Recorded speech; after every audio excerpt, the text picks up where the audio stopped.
is how to deal with new people in your class. Maybe you're a sub and everyone's new to you, or you've got a floater that comes in. So I'm just going to go ahead and share my screen, prepared a few slides for you so that we can stay on point. So really what we're looking at for is that we want to feel successful. We want to feel like we've taught a successful class, that our clients are happy, they've moved, and that they've gotten out of it what they came for. Remember, we may have a lesson plan. They don't necessarily know that. So when we do need to adapt or shift or change so that the class flows and it's safe and that everyone feels comfortable, that is more important than us sticking to our lesson plan. So here's some scenarios. We have two types of memberships. We have floating members and concierge members. So in many of our classes, you have your 4 regulars, but you'll also have 3 spots in your class where floaters can come in. So you can always expect that there may be some new people coming into your class. Now, one of the pieces is that as an instructor, part of your job is to have full classes. And so these floating members will start to become regular floating members because they're enjoying your class. So this is also part of us being successful, is that these floating members do a class with you on Monday at 9:30. And as soon as they're done the class, they book into the next week, Monday at 9:30. And you'll start to see that even your floaters become regulars. New members is another one. We have, especially in our Healthy Back and our level 1 classes, and the suspension and Coraline, we might have some clients that are new to the studio. They've just finished their jump start. And so when you meet someone new, you want to identify who they are and where they lie within the studio.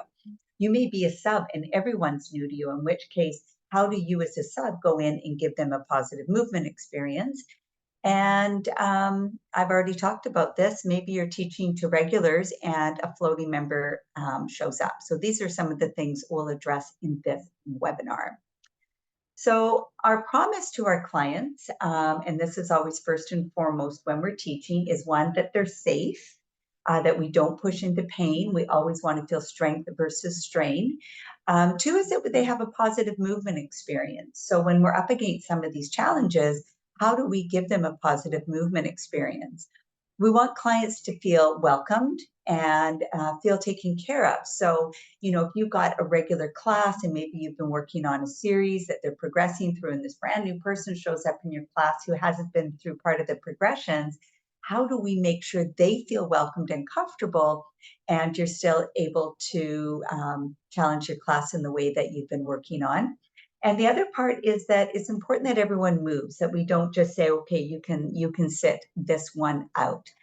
So let's go through some tips. So the first one is, when you're starting the class, if you have time and you see this new person before the class starts, this is an opportunity to go to them individually, introduce yourself, welcome them. And find out about their status. Is he or she new to the studio? Have they done this level of class before? If yes, who is the teacher? This can be helpful because if you are attending each other's classes, you'll start to know the style of teachers. Also knowing our various teachers' backgrounds. We have some classical teachers in the house. We have some more contemporary teachers in the house. So if you know how they teach, that's going to give you some feedback. If you know that client has gone to Alexandra's or Sia's class, for example, that they're likely going to be getting more of a classical approach in their experience versus if they've been going to more of a contemporary type of teacher. You can ask if they have any injuries that affect their movement that they might need modifications for. So an example, what you could say is, I'm so happy you're here. Just so you know, in this specific class, we've been building on a series that progresses each week. You're certainly in the right place at the right time.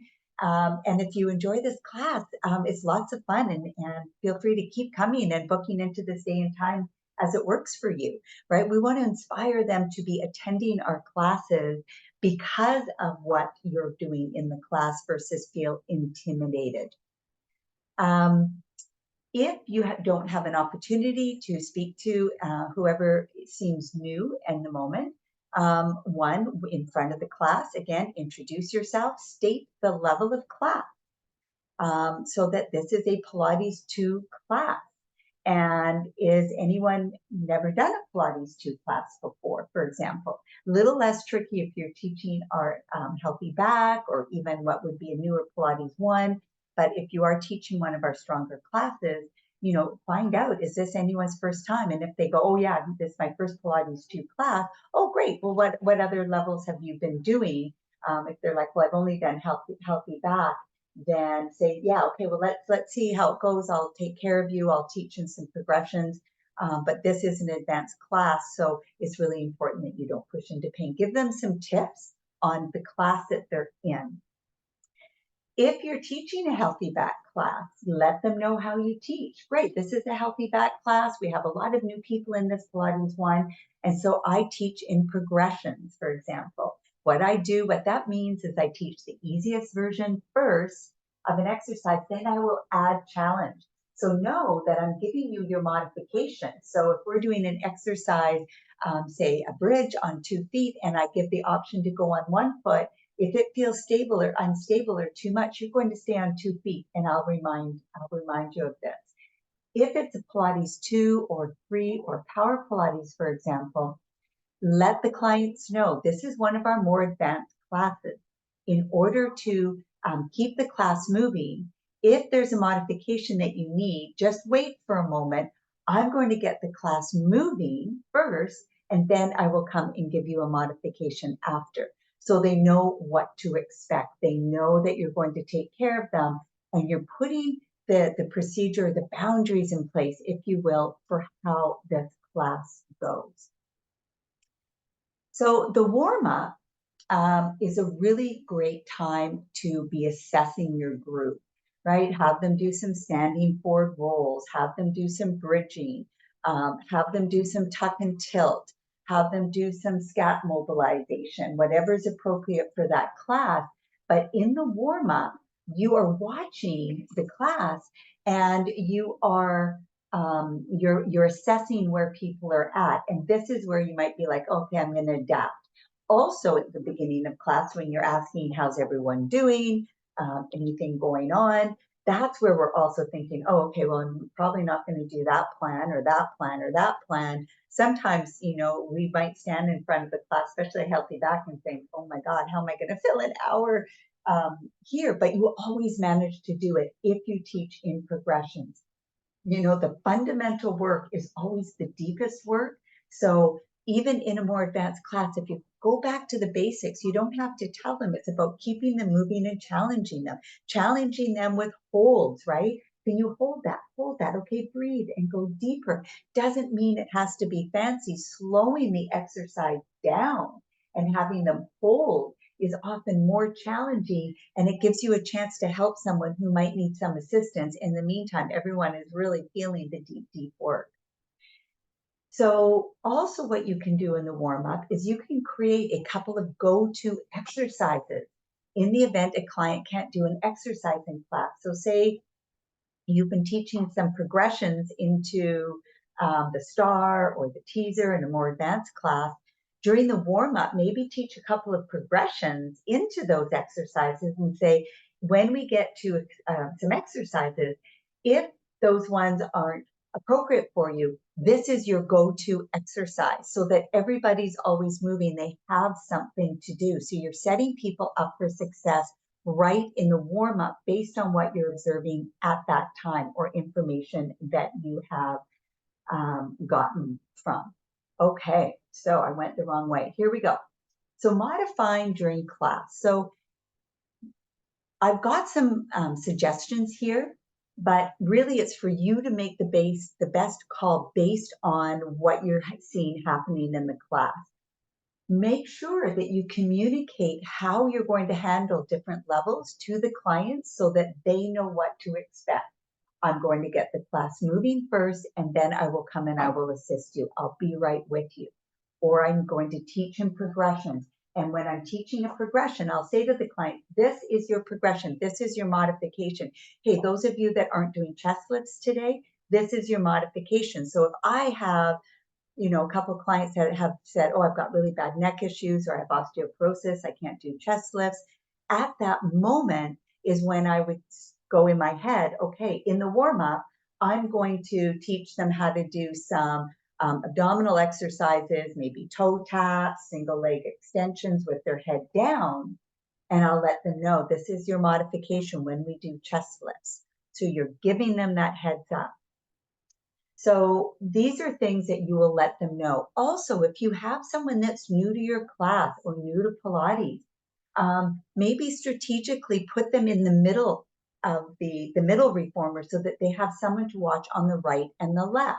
Or strategically place them beside a client that you know has good form and say, hey, you know what? Susie is new to this class, and you've been coming, so you know Linda speak, you know exactly what we're doing here, and they'll be like, oh, but it actually empower them and have them feel really good.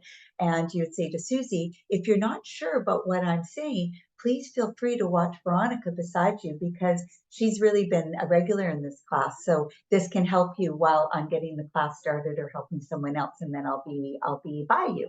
So using the people in the room to support the client. And just let them know that you're in good hands. It's important that they don't push into strain. I'll keep a closer eye on you today. So, really just making them feel comfortable and keeping them safe while keeping your class moving. And then sometimes we adapt. I mentioned it at the beginning.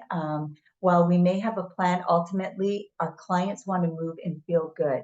They don't know what you have thought about in the class, and sometimes we have to put that plan aside for another day. And what's important is that our clients have a positive movement experience. They come in, they feel good, they feel challenged appropriately, they're safe, and they're moving. I would rather go to a really basic class where I'm moving all the time and feel like I've done some work than doing complicated exercises that keep getting interrupted because someone is brand new.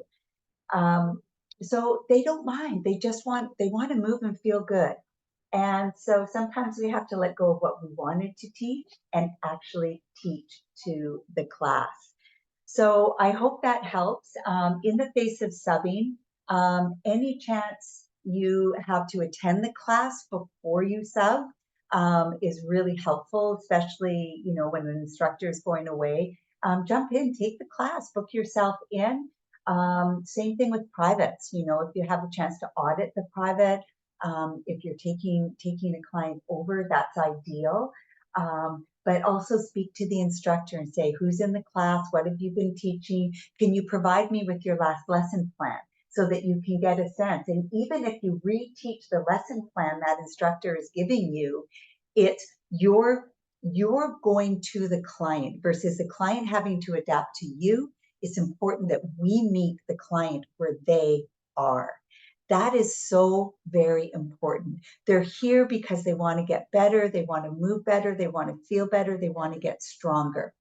And we are there to inspire them from the place that they're at. They don't know what they don't know, right? Sometimes we might get frustrated because they're not picking things up or moving as quickly as we think they should. They are moving exactly as they should. And so really being there for them. And maybe on a specific day, they need to be doing something different. And that's okay. It's about their success and meeting them where they are. So I'd love to know what your biggest takeaway is here. Maybe you have another suggestion or idea. Please hit reply all so we can keep these conversations going and share and collaborate. I'm really excited about this opportunity for us to learn together in a way that doesn't take a lot of time, or you can learn at a pace that feels good for you. So if you're here, thanks for watching to the end. I'd love to know your biggest takeaway. I'd love to be for you to give me ideas of what you would like me to do these on. I will do practical where I'm going to do one about clients that can't kneel and what are modifications other than the scooter. Thank you, Brenda Straker. So keep your ideas coming, and anything you're up against that maybe a tip would help. And it might inspire ideas of your own to share. All right.